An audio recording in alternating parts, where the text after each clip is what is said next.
The white and silent kitchen of the house in Boston became the scene of an unbearable situation. On the floor, a girl in a simple dress and birthday hat clutched in her hands a crooked candle, crying in front of a destroyed cake. Before her, the stepmother, dressed in red, pointed at her with rage, without any compassion. And in the doorway, still with a gift in hand, the millionaire father froze upon discovering what was happening in his own home. What was about to happen wasn't a simple family argument, but the revelation of a truth that would turn his world upside down.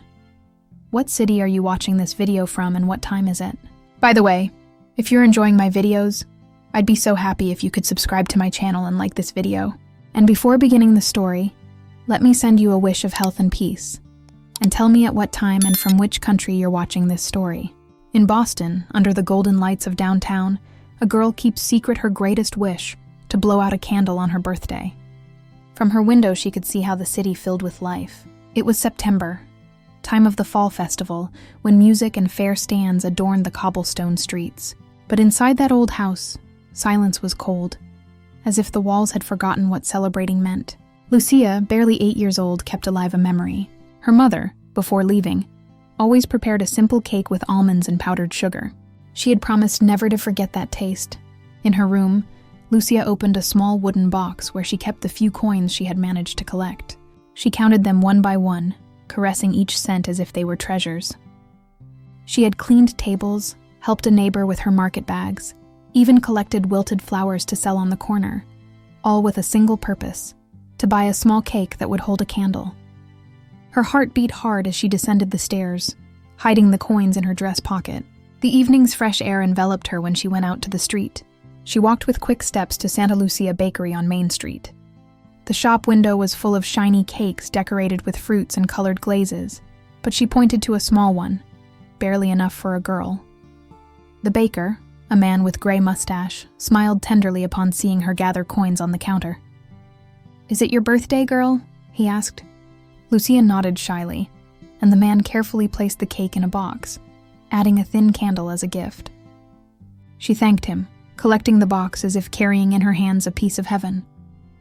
Back home, Lucia went up to the kitchen and placed the cake on the wooden table. She lit the lamp that cast warm glow on the tile floor. The sweet aroma filled the air, and the girl sat in silence, waiting. She imagined her father arriving with a smile, perhaps tired, but willing to share that moment with her. She could still hear her mother's voice like an echo in her memory. "You always deserve to celebrate your life, even if just with a small candle." With fingers intertwined, she began to hum a children's song, dreaming of the moment to blow out the flame. Time advanced and sounds from the festival arrived from the streets. Lucia looked at the wall clock restlessly, but maintained hope. Then the kitchen door opened softly. Doña Isidora appeared, tall, in an elegant burgundy dress, blonde hair pulled in a perfect bun. Her heels resonated on the floor, each step like an ice blow. Lucia stood from the chair, nervous, and smiled, pointing to the cake. "I bought a small one with my coins," she explained with childish pride. Isidora arched an eyebrow, observing the open box. The gleam in her eyes showed no tenderness, but contempt. She leaned a bit toward the table and let out with cutting tone, "A cheap little cake." "What shame." Lucia felt warmth vanish from her chest. She pressed her hands on the box, trying to protect that symbol of hope. But her stepmother's bitter smile widened as she approached even closer. The lamp trembled with the air current, and in that heavy silence, the girl's heart began to beat with fear. Isidora approached the cake with bitter smile while Lucia protects it with her little hands. What should be an afternoon of hope becomes a scene of unexpected cruelty. Lucia had barely had time to place the small cake in the table's center when Doña Isidora entered the kitchen. Her heels resonated on the tiles, and the strong perfume she used filled the room like a suffocating cloud. Lucia stood from the chair timidly, trying to show her the cake with pride. "I bought it with my coins," she explained, hoping for at least a kind word. But the woman arched her eyebrows and let out a dry laugh. "A cheap little cake. What shame. Poor girls shouldn't dream of luxuries." Her words, charged with contempt, thundered in the kitchen like a whip. Lucia froze, hope broken in one blow. For an instant she thought of defending herself, of saying it was just a detail. that she asked for nothing more, but the knot in her throat prevented it. The thin candle the baker had given her still rested on the cake, waiting to be lit. It was so small, but to her it meant the world. Isadora advanced toward the table, each step more threatening than the last. With a brusque gesture of her hand, she pushed aside the box. The cake rolled a couple of centimeters and fell to the floor with a dull thud. The cream smashed against the tiles and the candle remained bent, covered in frosting. The impact's sound was followed by icy silence. Lucia screamed desperately. "I just wanted to blow out a candle." Her voice resonated in the kitchen, broken, full of helplessness. She knelt on the floor and with small hands began to collect pieces of cake. The cream stained her trembling fingers as they tried to recompose what no longer had repair. Isadora looked at her from above with superior expression. "Stop making a drama. Life is hard and you should learn it now." She went to pour herself a glass of wine, as if nothing important had happened. The contrast between her indifference and the girl's sobs made the scene even crueler. Lucia, with tears falling on the broken cake, pressed against her chest the crooked candle she had rescued from the floor. She remembered her mother's words. "You always deserve to celebrate your life, even if just with a small candle." The memory tore her heart. She wondered why nobody seemed to want that simple dream to come true. The kitchen smelled of sweet mixed with sadness. The floor, previously shining, was stained with cream and crumbs. The lamp swung softly, projecting shadows that seemed to magnify the girl's loneliness. Outside, from downtown, the first notes of festival music were heard, like a cruel reminder that in the city everyone celebrated except her. Lucia buried her face in her hands. "Mom, I wish you were here," she murmured, barely audible. It was a lament directed at emptiness, but charged with truth. The echo of her voice mixed with the kitchen's silence, where only the dripping of wine falling in Isadora's glass was heard. Then a noise interrupted the scene. The tapping of a key in the main lock echoed in the hallway. The door opened wide and firm footsteps advanced toward the kitchen. Lucia's heart leapt. She raised her head with eyes still flooded with tears and saw her father's figure appear in the threshold. Don Esteban wore his coat over his shoulders, and in his right hand a package wrapped in brown paper. The aroma of almonds escaped from it, filling the room with sweet smell that contrasted with sadness. He stopped upon seeing his daughter kneeling on the floor, cake remains scattered around her, and his wife, with glass in hand, motionless. Lucia didn't know what to do. For a moment she thought of hiding, but the need to be heard was stronger. "I just wanted to blow out a candle," she repeated with broken voice that echoed on the walls. The father looked at her bewildered and lowered his gaze to the package he carried. The sound of the main door is heard. The father, Don Esteban, has just arrived with a package in hand. The sound of a door closing and firm footsteps announce nothing will ever be the same. Don Esteban's figure appeared in the kitchen's frame, still wearing his coat and briefcase hanging from his left shoulder. In his right hand, a package wrapped in brown paper exhaled the unmistakable aroma of almonds and toasted sugar. He stopped dead. Before him, the scene was unbearable. Lucia on her knees on the floor with hands covered in cream, and Doña Isidora standing next to the table, holding a wine glass as if nothing had happened. The silence lasted barely a second, but was enough for Esteban's heart to fill with unease. His voice, grave, thundered in the room. "What happened here?" Nobody answered at first. Lucia lowered her head with blonde hair covering part of her face while tears fell on the tiles. Isadora reacted first. "Nothing serious," she said with dismissive gesture, placing the glass on the counter. The girl made a scene over a piece of cheap cake. She always wants attention. She tried to smile, but her eyes reflected evident discomfort. Esteban frowned, advancing a few steps toward his daughter. The package in his hand crinkled under his fingers' pressure. "Lucia?" he asked with softer voice. The girl barely raised her gaze. Her green eyes, reddened by crying, fixed on her father's. And then, with thread of voice that seemed to break with each word, she confessed, "I just wanted to blow out a candle. Like my friends." Esteban's heart shrank. He suddenly remembered his late wife's smile preparing small cakes for the girl, always with a candle in the middle. His throat dried, incapable of responding instantly. Isadora, seeing tension in her husband, stepped forward. "Esteban, understand. These silly things aren't good for her. They make her weak, capricious." Her tone sounded reasonable, almost convincing, but her words crashed against the reality he had before his eyes. Lucia, with hands still stained with cream, hugged the bent candle she had rescued from the floor. "I didn't want anything else, just a lit candle," she repeated. Her voice trembled, but in it was sincerity that disarmed any argument. Esteban brought his free hand to his forehead. His thoughts churned.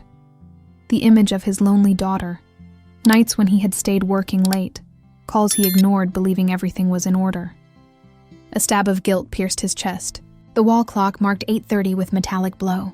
From downtown in the distance, the first festival bells were heard mixed with parade drums.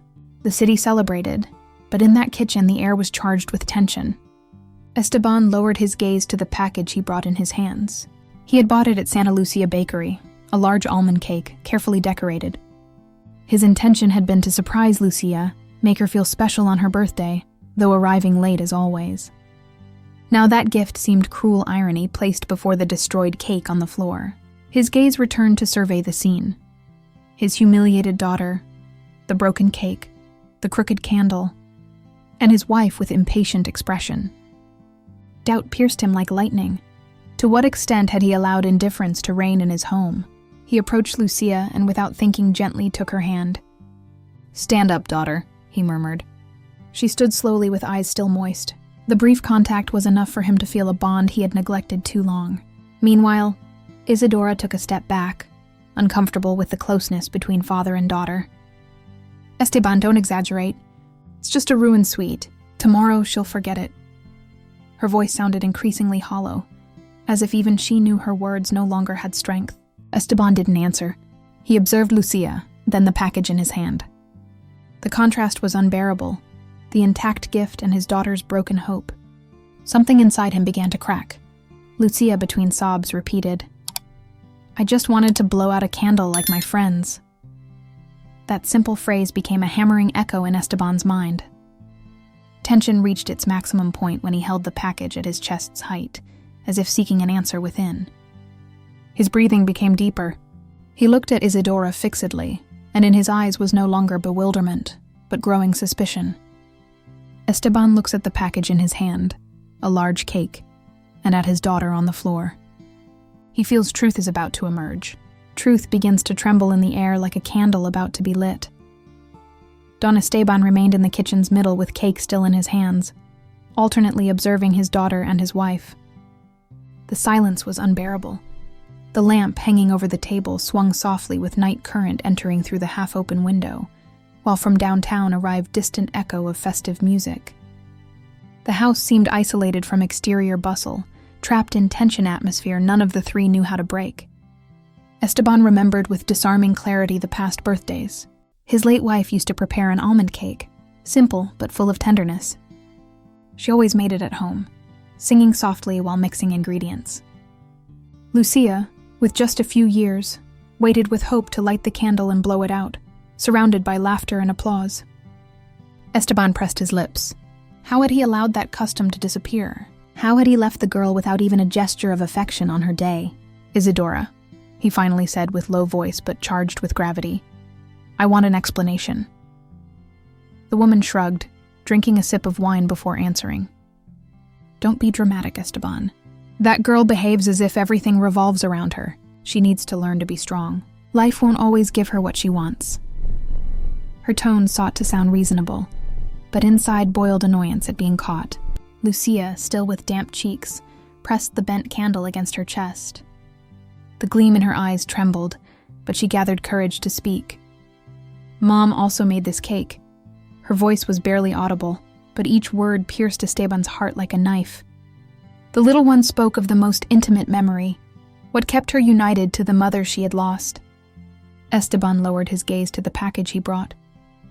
With trembling fingers, he removed the brown paper and opened the box. There it was, an almond cake decorated with powdered sugar, small marzipan flowers, exactly like the one his wife prepared years ago.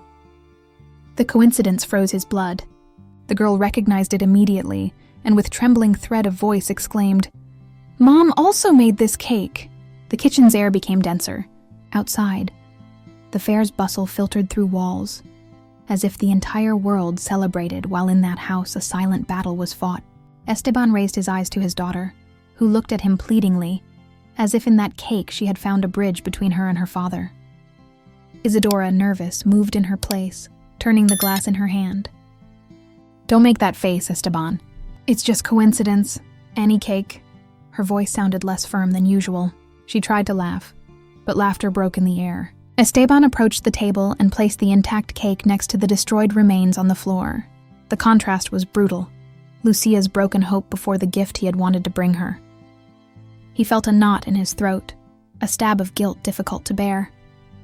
He had blindly trusted everything was in order, that Isadora cared for his daughter, but now pieces didn't fit. Lucia, with trembling sigh, repeated, "Mom also made this cake." It was as if the phrase sought to open a crack in the silence wall that had risen in the family. Esteban took a step toward Isadora. He looked at her fixedly, nailing his dark eyes into hers. "There's something you haven't told me, right?" His voice resonated like thunder, louder than fireworks exploding at that same instant in the sky over Boston. The echo of his question remained suspended, mixed with marzipan's sweet smell and cold air entering through the window. Esteban raises his gaze to Isadora and tells her, "There's something you haven't told me, right?" The past returns like an echo impossible to silence. Don Esteban locked himself in his study that same night, incapable of sleeping. The image of Lucia crying on the floor with the crooked candle in her hands pursued him like a ghost. He lit the desk lamp and let himself fall in the armchair with his head in his hands. The intact cake rested on the desk, still uncut. Before him, a series of framed family photographs seemed to observe him in silence, reminding him of what he had lost. Isadora appeared in the threshold with crossed arms. "Are you going to continue with this farce? All this over a cheap cake?" Her tone was sarcastic, but in her eyes shone the discomfort of someone who fears having gone too far. Esteban raised his gaze, and for the first time in a long while his look was hard, implacable. "What else have you hidden from me?" he asked. The woman turned halfway, trying to dodge confrontation, but the trembling in her steps betrayed her. Esteban opened a desk drawer almost without thinking. There he found a worn-covered notebook with dried flowers glued on the first page. He recognized it immediately. It belonged to his late wife. He leafed through it carefully, and among yellowed pages appeared old photographs. Baby Lucia in her mother's arms, smiling at a Boston fair. He himself was in one of those photos, holding the girl with pride. His heart shrank upon realizing the obvious. That girl had always been his legitimate daughter. The study door slammed shut. Isadora had entered again with voice harsher than ever. "You shouldn't rummage through old memories. They'll hurt you." Esteban stood up abruptly, holding the photo in his fingers. "Why did you say Lucia wasn't my blood? Why did you invent that lie?" The woman hesitated, lowering her gaze. "Because I needed you to trust me, to leave the house in my hands, your life. If that girl was seen as an obstacle, I could have control." Her words resonated in the room like confessed poison. The subsequent silence was unbearable. Esteban felt walls closing over him. All that time of indifference, of work without looking back. He had allowed his daughter to grow in loneliness and contempt. He clenched his fists with acute pain in his chest. He had been accomplice by omission, by not having been present. Then he heard a small knock on the door. Lucia had entered without making noise. She carried the notebook in her hands, as if she had recognized it too. She approached slowly with eyes shining from contained tears. "Dad," she whispered. The word was fragile, almost broken, but had the strength of newly discovered truth. Esteban could no longer contain himself. He felt a torrent of emotions course through his body. The photo in his hand, the notebook, the cake on the desk, and the girl looking at him with a trace of hope. Everything fit in that instant. Lucia took another step and looked at him directly, as if waiting for the sentence that could change her life. Lucia, with trembling voice, approaches Esteban. "Then you are my dad?"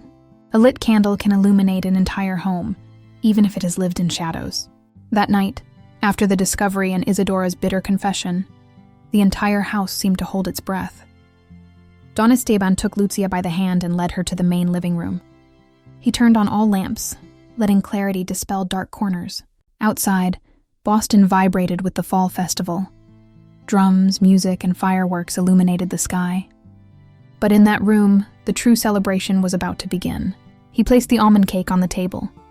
The girl observed it with large eyes still moist. not daring to believe what was occurring.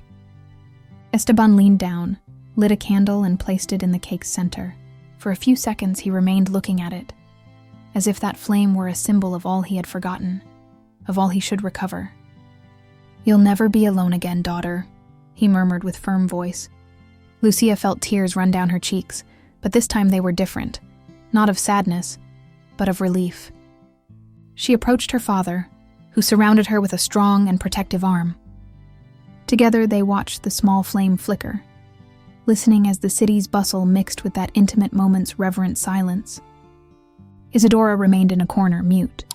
Her burgundy dress seemed to lose shine under the lamp's light. Nobody looked at her anymore. She had been left outside that scene, displaced by the true bond renewing itself in the room's center. The glass she held trembled slightly in her hand until she left it on an auxiliary table and sank in the armchair, defeated.